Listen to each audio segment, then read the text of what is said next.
അതോടുകൂടെ ഇവിടെ എന്ത് സംഭവിച്ചു എന്ന് ചോദിച്ചാൽ മുസ്ലിം സമുദായത്തിന്റെ മൊത്തം കുത്തക അവകാശപ്പെടുന്ന ഇന്ത്യൻ യൂണിയൻ മുസ്ലിം ലീഗ് ബോധം കെട്ടി നടക്കുന്നു. അല്ലെങ്കിട്ട് അങ്ങനെയാണല്ലോ. കാരണം ഒരു മുസ്ലിയാരൊക്കെ പെൻഷൻ വാങ്ങിച്ചു കഴിഞ്ഞാൽ പിന്നെ അരിവാൾ ചുറ്റികൾക്കല്ലാതെ ഓട്ടിക്കും.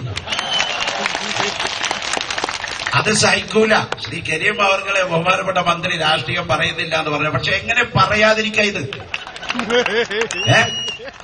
എങ്ങനെ പറയാതിരിക്കും സുഹൃത്തെ? ഇത് കാര്യത്തിന്റെ ഗൗരവം അതാണ്. ആദ്യം പറഞ്ഞപ്പോ പലിശ എന്ന് പറഞ്ഞു. രണ്ടാമത് മുസ്ലിയാക്കന്മാരോടൊക്കെ പറഞ്ഞു അടുത്തു പോകരുത്, മാർക്സിസ്റ്റ് തന്നെ പെൻഷനാന്ന് പറഞ്ഞു. ഇപ്പോ എന്നൊക്കെ വിളിക്കുന്നത് സഖാവ് മുള്ളൂർക്ക മുഹമ്മദ് അലി സഖാവ്.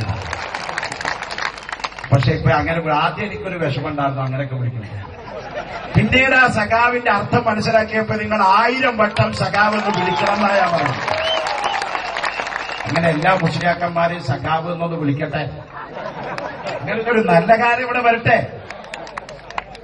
ശരിക്കും ഞാനൊരു കാര്യം നീതിയുടെ പക്ഷത്ത് നിന്നുകൊണ്ട് പറയാൻ, മുസ്ലിം സമുദായത്തിന്റെ കേരളത്തിലല്ല ഇന്ത്യയിലെ മൊത്തം പുരോഗതിയുടെയും അടിസ്ഥാനപരമായ ഘടകം നിർവഹിച്ചത് CPIM ആണ്, ഇടതുപക്ഷ ഗവൺമെന്റാണ്.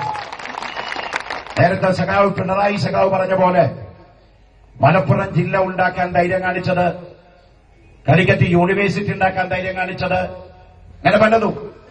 പോട്ടെ, നമ്മുടെ ഹജ്ജ് ഹൌസ് എന്ന് നോക്കിയാൽ 3.5 കോടി രൂപ ചെലവഴിച്ചുകൊണ്ട് ഇന്ത്യയിൽ തുല്യതയില്ലാത്തൊരു ഹജ്ജ് ഹൌസ് ശ്രീ പാലോളിയുടെ നേതൃത്വത്തിലുള്ള ഇടതുപക്ഷ സർക്കാർ പണിതപ്പോ മുസ്ലിം ലീഗിന്റെ ഈ അഹമ്മദ് എന്തേ ചെയ്ത് 10,000 സീറ്റ് മറിച്ചു വിറ്റി പോക്കറ്റിൽ കാശുണ്ടായി.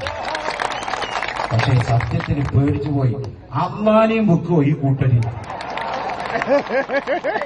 ഹറമിന്റെ അടുത്തേക്ക് പോണ ഈ ഏർപ്പാട് ഹജ്ജ് കച്ചവടം എന്ന് പറഞ്ഞ ഒരു മനുഷ്യന് കരളുറപ്പുള്ള ഒരു ധൈര്യം വരുമോ? മുസ്ലിമിന് ധൈര്യം വരുമോ? എല്ലാ പാപങ്ങളും പൊറുക്കാൻ വേണ്ടിയിട്ട് അവിടെ പോണ്. അവിടെ ചെന്നപ്പോഴാ അവിടെയും കച്ചവടം. ഇതിന്റെ എല്ലാം കൂടി ഗുരുത്തക്കെടാണ് ഇപ്പൊ UDF അനുഭവിച്ചത്. കാരണം ഞാൻ ചോദിക്കട്ടെ, ജയിലറകൾ UDFനെ കാത്തിരിക്കുകയാണ്. കേരളത്തിൽ ഇനിയും കുറെ VIP ജയിലുകൾ വേണമെന്നാണ് ഉമ്മൻചാണ്ടിയുടെ മോചനയാത്ര തെളിയിച്ചത്. അല്ലേ സത്യം? ആരെന്ന് മോചിപ്പിക്കാനായിരുന്നു ഉമ്മൻചാണ്ടി യാത്ര നടത്തിയതെന്ന് ഇപ്പൊ കേരളീയ ജനങ്ങൾ വ്യക്തമായി. ബാലകൃഷ്ണ പിള്ള പറയുന്നു, എന്റെ അവസാനത്തെ വസിയത്ത് ഈ ജയിലിൽ കിടന്നൊന്ന് മരിച്ചാൽ മതിയെന്ന. ആര്യ മുസ്ലിയാരുടെ ജയിൽ മരണമല്ല ബാലകൃഷ്ണ പിള്ളയെ കാത്തിരിക്കുന്നത്.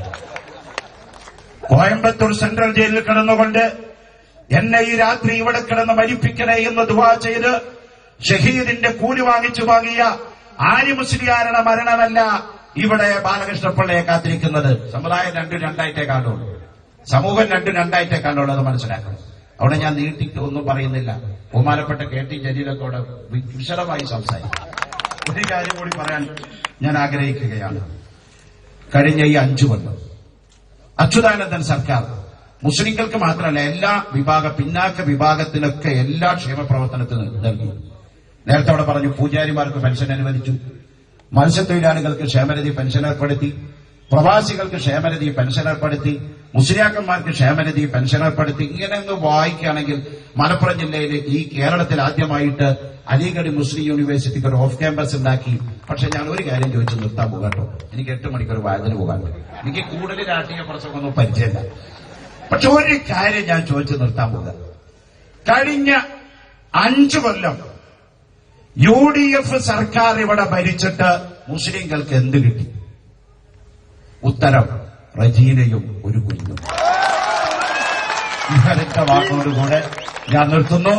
ഈ സർക്കാരിന്റെ തുടർച്ച അടുത്ത 5 വർഷം കൂടി തുടരാൻ നിങ്ങൾ ഇടതുപക്ഷത്തിനെ വമ്പിച്ച ഭൂരിപക്ഷത്തിൽ അധികാരത്തിലേറ്റണം എന്ന് അഭ്യർത്ഥിച്ചുകൊണ്ട് നിർത്തുന്നു. അസ്സലാമു അലൈക്കും. നന്ദി, നമസ്കാരം.